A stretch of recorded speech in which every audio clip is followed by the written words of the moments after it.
الحمد لله. الحمد لله فاطر السبع الطباق، مانح الآداب والأخلاق، الهادي لأحسن الأخلاق. نحمده حمدا يملأ الآفاق، ونشكره شكر من يرجو العتاق. وأشهد أن لا إله إلا الله وحده لا شريك له العليم الخلاق، وأشهد أن محمدًا عبده ورسوله المبعوث بمكارم الأخلاق، صلى الله وسلم وبارك عليه وعلى آله وصحبه أهل الرضا والوفاق، والتابعين ومن تبعهم بإحسان إلى يوم التلاق. أما بعد، فأوصيكم أيها الناس ونفسي بتقوى الله، فإنها خير ما تتزودون وأرجى ما تدخرون، وهي النجاة مما تحذرون، وبها ترزقون من حيث لا تحتسبون، فاتقوا الله لعلكم تفلحون. أيها المسلمون، إن مكارم الأخلاق لباس تزين به الأنبياء الأصفياء، ورداء تجمل به الأتقياء الحنفاء. هي أساس من أسس الإسلام، وركيزة من ركائز الإيمان، ومظهر من مظاهر الإحسان. بها تنال الدرجات العلية والمقامات السنية، وجوار خير البرية. ولقد حثت نصوص الوحيين ورغبت في الفضائل، وحذرت ورهبت من الرذائل. فالشريعة اشتملت على أنفس الأعلاق في الآداب والأخلاق، ما بين تأديب وتربية وتهذيب وترقية. وجماع ذلك كله قول النبي صلى الله عليه وسلم: إنما بعثت لأتمم مكارم الأخلاق، رواه البيهقي. ولقد من الله تعالى على نبينا محمد صلى الله عليه وسلم بكمال العقل والرأي الجزل والكلام الفصل، وزينه بالأعمال الصالحة والأخلاق الكاملة. فأثنى الله عليه بقوله: وإنك لعلى خلق عظيم.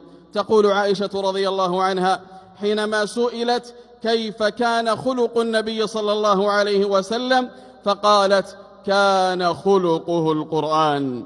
فكان له من الأخلاق أكملها وأجلها، وحاز في كل خصلة منها المقام الأعلى والمنزلة الأسمى، فبلغ قمة الكمال الإنساني وغاية النبل البشري.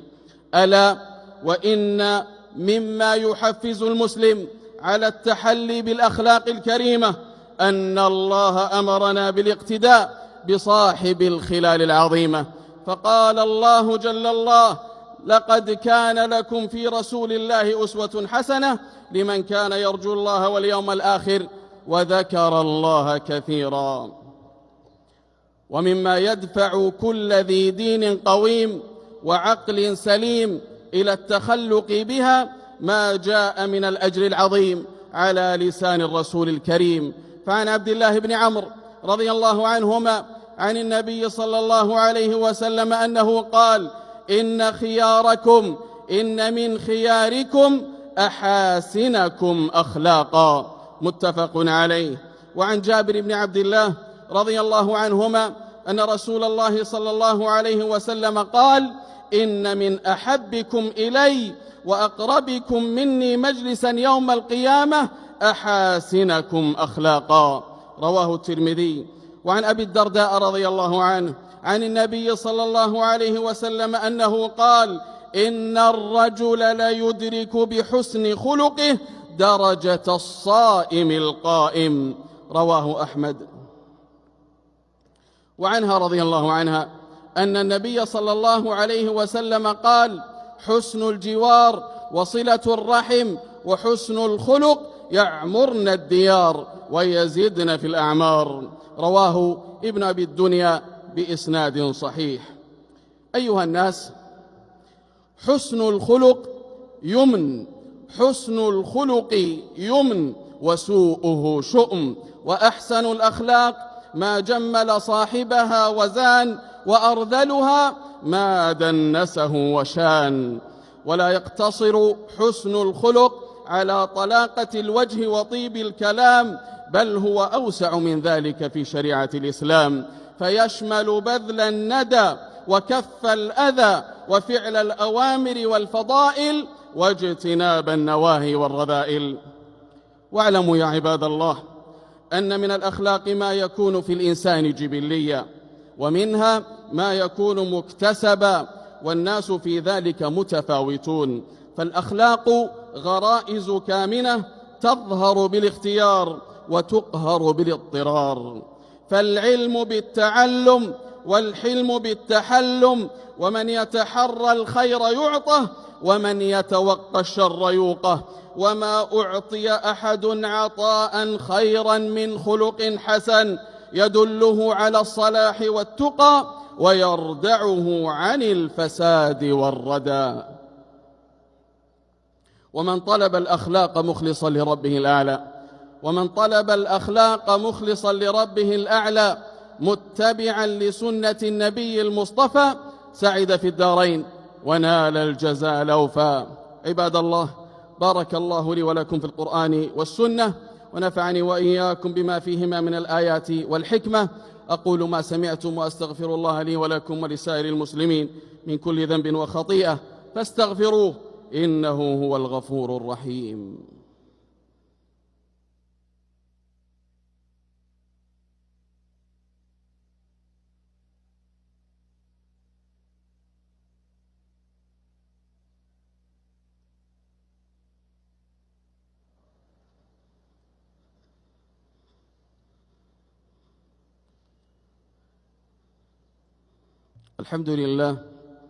الحمد لله الذي أسبغ نعمه على العباد وهداهم سبل الخير والرشاد وحذرهم من طرق الغي والفساد. وأشهد أن لا إله إلا الله وحده لا شريك له المنزه عن المثل والأنداد، وأشهد أن محمدًا عبده ورسوله وصفيه من العباد، صلى الله وسلم وبارك عليه وعلى آله وصحبه الأمجاد والتابعين ومن تبعهم بإحسان إلى يوم المعاد. أما بعد، معاشر المسلمين، إن نظرية الأخلاق في الإسلام تقوم على أساس عقائدي، وهي منهج متكامل يضطرد باستقامة واتزان وجمال وثبات لا يتغير بتغير الزمان والمكان، ويشمل أحوال المسلم كلها، صغيرها وكبيرها، دقيقها وجليلها، وكل أمر بالتقوى فالأخلاق بريدها، فهما متلازمان لا ينفكان، والوصية بهما صنوان. ولذا كان النبي صلى الله عليه وسلم كثيرا ما يجمع بينهما في وصاياه، وذلك من سنته وهداه. فعن أبي ذر رضي الله عنه أن النبي صلى الله عليه وسلم قال: اتق الله وخالق الناس بخلق حسن، رواه أحمد. واعلموا رحمكم الله أن من تقوى الله تعالى أن النفس الشريفة تطلب الصيانة وتراعي النزاهة، فالنزاهة خلق ثمين ومعدن أصيل تثمر الورع وتدفع الطمع وتنمي التقوى. والنزاهة تقاس بالديانة والصدق والعدل وحفظ الوقت والجد في العمل، مع الأخذ بالأمانة والاهتمام بالمصلحة العامة. وحين تضعف الديانة تضمحل الأمانة ويدب الفساد وتشيع الخيانة، فتصدأ الضمائر ويكثر العقوق وتباع الذمم وتستباح الحقوق. وقد حذرت الشريعة من الفساد وقد حذرت الشريعة من الفساد بكل صوره وأشكاله، فكل انحراف عما وضعت له الوظيفة فهو فساد وخيانة وجريمة، وهو مخالفة للأحكام الشرعية والقيم الأخلاقية والأنظمة المرعية. فعن عدي بن عميرة رضي الله عنه قال: سمعت رسول الله صلى الله عليه وسلم يقول: من استعملناه منكم على عمل فليجئ بقليله وكثيره، فما أوتي منه أخذ وما نهي عنه انتهى. رواه مسلم. وقد جاء الوعيد الشديد في من امتدت يده إلى ما حرم الله من أجل إشباع شهواته ونزواته أو زيادة مكاسبه وأمواله. فعن خولة الأنصارية رضي الله عنها قالت: سمعت النبي صلى الله عليه وسلم يقول: إن رجالا يتخوضون في مال الله بغير حق فلهم النار يوم القيامة. رواه البخاري. أيها المؤمنون، وإن من تضييع الأمانة الاعتداء على المال العام بالإهمال والتقصير والإسراف والتبذير وقبض الرشوة والاختلاس وتعطيل مصالح الناس. قال الله تعالى: يا أيها الذين آمنوا لا تخونوا الله والرسول وتخونوا أماناتكم وأنتم تعلمون. والخيانة في كل مال وعمل يتولاه الإنسان هو من الكبائر المحرمة إجماعا، وهو من أعظم الذنوب وأشر العيوب. فالخيانة عمل دنيء تعافه النفوس الكريمة وتستقبحه العقول السليمة وترده الفطر القويمة. واعلموا يا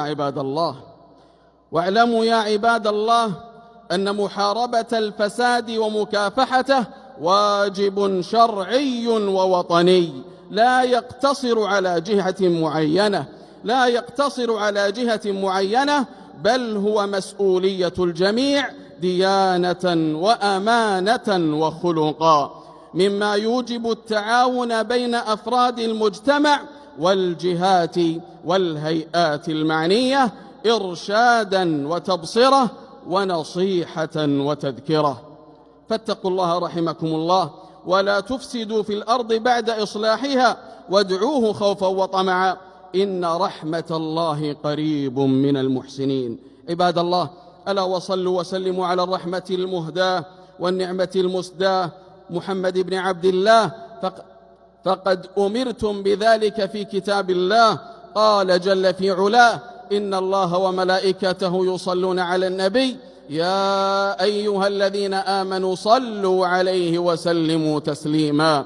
فاللهم صل وسلم وزد وبارك على الرسول الأمين وعلى آله الطيبين الطاهرين وعلى أزواجه أمهات المؤمنين. وارض اللهم عن الخلفاء الأربعة الراشدين وعن الصحابة أجمعين والتابعين ومن تبعهم بإحسان إلى يوم الدين، وعنا معهم بعفوك وجودك وكرمك وإحسانك يا أكرم الأكرمين. اللهم أعز الإسلام والمسلمين، اللهم أعز الإسلام والمسلمين، اللهم أعز الإسلام والمسلمين واحم حوزة الدين، واجعل هذا البلد آمنا مطمئنا رخاء وسائر بلاد المسلمين يا رب العالمين.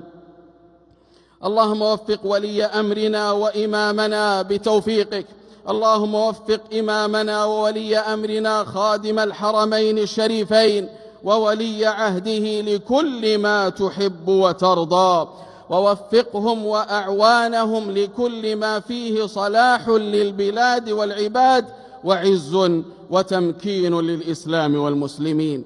اللهم احفظ وانصر رجال أمننا، اللهم احفظ وانصر رجال أمننا وجنودنا على ثغورنا، وكن لهم عونا ونصيرا ومؤيدا وظهيرا. اللهم فرج هم المهمومين ونفس كرب المكروبين واقض الدين عن المدينين، واشف مرضانا ومرضى المسلمين، وارحم اللهم موتانا وموتى المسلمين، وانصر المستضعفين من المسلمين في كل مكان، وانصر المستضعفين من المسلمين في كل مكان وفي فلسطين، واجعل لهم من كل هم فرجا، ومن كل ضيق مخرجا، ومن كل بلاء عافية، ونسألك لهم فرجا قريبا ونصرا عاجلا. اللهم ما سألناك من خير فأعطنا، وما لم نسألك فابتدئنا، وما قصر عنه علمنا ومسألتنا من خيري الدنيا والآخرة فبلغنا إياه. عباد الله، إن الله يأمر بالعدل والإحسان وإيتاء ذي القربى وينهى عن الفحشاء والمنكر والبغي، يعظكم لعلكم تذكرون. فاذكروا الله العلي العظيم الجليل الكريم يذكركم، ولذكر الله أكبر، والله يعلم ما تصنعون.